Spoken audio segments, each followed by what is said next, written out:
नमस्कार साथियों, स्वागत है आप सबका हमारे चैनल पर। साथियों, एक बहुत ही बड़ा अपडेट निकल कर आया है तालिबान से लेकर। तालिबान ने, हम सब जानते हैं, कितनी तेजी से और कितनी आसानी से पूरे अफगानिस्तान के ऊपर कंट्रोल कर लिया। सबको लगता था कि अभी समय लगेगा, इतनी जल्दी नहीं हो पाएगा, लेकिन चीज़ें ठीक उससे विपरीत हुई। और उसके अलावा तालिबान के जो इतनी एग्रेसिव अप्रोच के बावजूद ऐसा क्या सबसे बड़ा हुआ कि जो अफगानिस्तान की सरकार थी, उसके राष्ट्रपति थे और बड़े बड़े अधिकारी थे, वो बहुत ही तेज़ी से अफगानिस्तान को छोड़कर चले गए। तो इसके कारण जो तालिबान है उसको ज़्यादा रेजिस्टेंस फेस नहीं करनी पड़ी।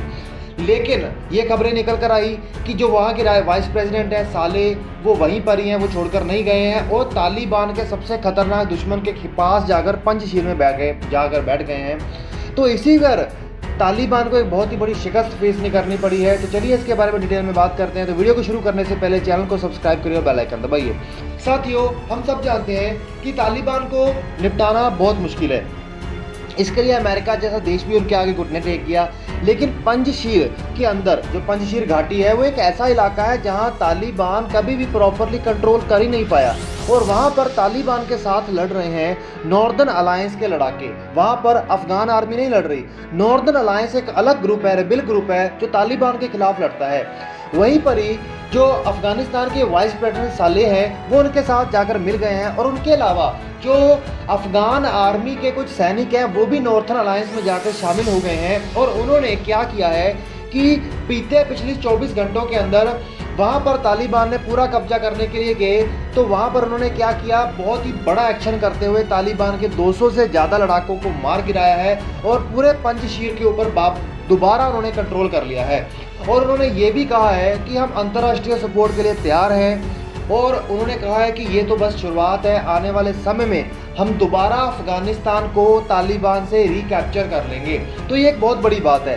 अब सबसे बड़ी बात यहाँ पर ये निकल कर आ रही है कि ये कोई एक्शन जहाँ पर तालिबान के आगे सब बहुत आसानी से घुटने टेक गए, तो तालिबान के सामने पंजशीर के एक छोटे से इलाके की छोटी सी ऑर्गेनाइजेशन ने, मिलिट्री ऑर्गेनाइजेशन ने बहुत आसानी से उनको जो धूल चटाई है। तो ये एक बहुत ही बड़ा अग्रेसिव स्टेप और दुनिया में एक बहुत ही बड़ा हॉटस्पॉट निकल कर आया है। क्योंकि जो दुनिया में बड़े बड़े देश हैं, जिसमें खास तौर पर अमेरिका, भारत और रशिया आते हैं, वो किसी की भी मदद करने से परहेज कर रहे थे। वो किसी भी प्रकार की मदद नहीं करना चाहते थे। लेकिन अब उनको समझ आ गया है कि हाँ, अब सच में अफगानिस्तान के अंदर कोई ग्रुप ऐसा बैठा है जो तालिबान को उनकी जगह दिखा सकता है। और उसके लिए उनको बस अगर सेना भी ना दें तो हथियार और पैसे की मदद भी मुहैया करवा दें और एयर सपोर्ट दे दें, तो इतना ही उनके लिए बहुत होगा तालिबान से दोबारा बाकी सारे इलाके को टेक ओवर करने के लिए। यहाँ पर सबसे बड़ी समझने वाली बात यह है कि तालिबान को वहाँ पर शिकस्त क्यों आई। सबसे बड़ा कारण था, जो तालिबान अमेरिका से क्यों जीता, क्योंकि वो पहाड़ी इलाकों में जाकर बैठ जाता था, गोरिल्ला वारफेयर करता था, जिसके चलते वो एकदम से अटैक करता था उनके ऊपर। तो वहाँ पर इसी कारण से जो अमेरिका की आर्मी उनको ज़्यादा जल्दी टेक ओवर नहीं कर पाई और वो जाकर पहाड़ियों में छुप जाते थे। सेम यही वॉरफेयर किया है नॉर्दर्न अलायंस ने तालिबान के खिलाफ, जिसके चलते तालिबान अब बिल्कुल पैरालाइज होने के बराबर हो गया है। पंजशीर के उस इलाके में उनका जो नॉर्दर्न अलायंस के साथ लड़ाई है, उनके लिए करनी बहुत ही मुश्किल हो रही है। और नॉर्दर्न अलायंस ने खुलेआम से ये कह दिया कि हम अफगानिस्तान से पूरे तरीके से इस तालिबान को उखाड़ फेंकेंगे। अब सबसे बड़ी बात आती है कि यहाँ पर 3 बड़े देशों का समर्थन चाहिए होगा नॉर्दर्न अलायंस को। और ऐसा भी नहीं है कि अगर कोई इन देशों का समर्थन लेना चाहता है तो उनको कुछ करके दिखाना होगा। और इन्होंने करके दिखा भी दिया है कि हाँ, उन्होंने अच्छे से एक पूरे इलाके के ऊपर तालिबान के लड़ाकों को मारकर कंट्रोल किया है। तो अब बहुत ही आसानी से यूएसए, इंडिया और रशिया जैसे देश इनको समर्थन कर सकते हैं। हालांकि तालिबान को समर्थन करने वाले देश भी हैं पाकिस्तान और चाइना। चाइना को कंट्रोल करने का काम कर सकता है रशिया, लेकिन रशिया वो करेगा नहीं। लेकिन भारत इसमें एक बहुत ही महत्वपूर्ण भूमिका निभा सकता है, क्योंकि भारत का बहुत पुराना मित्र है रशिया। भारत रशिया को समझा सकता है और व्लादिमीर पुतिन से मोदी के भी अच्छे संबंध हैं, तो उनको समझा सकते हैं कि आप हमारा साथ दीजिए और चाइना को भी ऐसा करने से रोकिए, जो कि बहुत मुश्किल काम है।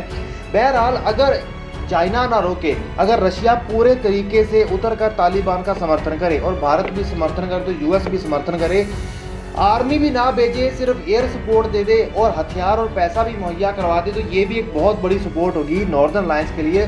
सिर्फ इतना होने पर ही इसमें कोई शक नहीं है कि वो दोबारा ऐसा कर सकते हैं, तालिबान को उखाड़ सकते हैं। क्योंकि एक बहुत लंबे समय तक एक ऐसा समय रहा था जब तालिबान ने पूरे अफगानिस्तान के ऊपर टेक ओवर कर लिया था, तब भी नॉर्दर्न अलायंस को वो जड़ से क्या उखाड़ ही नहीं पाया था। क्योंकि पूरा नॉर्दर्न अफगानिस्तान नॉर्दर्न अलायंस के कंट्रोल में बहुत लंबे समय तक रहा था, लेकिन जो दक्षिणी अफगानिस्तान था वो अफगानिस्तान तालिबानियों के कंट्रोल में रहा। तो मतलब उनके अंदर सच में ही वो काबिलियत और क्षमता है।